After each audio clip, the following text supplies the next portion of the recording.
And we're kickstarting the bulletin with some big breaking news coming in. The army has confirmed that 4 Pakistani posts have been destroyed in a massive fire assault in Keran Sector.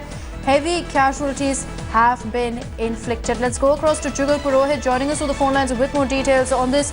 Jugal, we do know at this point that 4 Pak posts have been completely decimated. Any word on how many Pakistani Rangers could have been killed?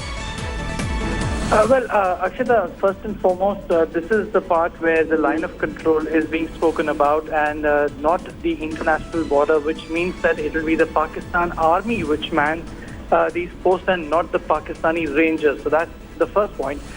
Second point is that this is a game-changing declaration because we've seen in the past few days when the ceasefire violations have peaked, we've seldom seen the army actually taking credit for a kind of action with the way it is doing in this particular case. So this is a departure.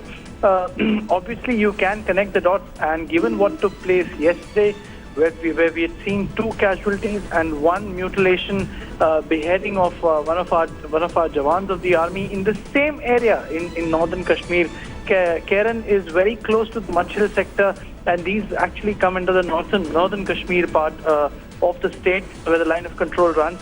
So there is obviously an element of the army's intent, its declaration to even not just act but even appear as acting differently and more aggressively, and that is the intent which is being declared by the army.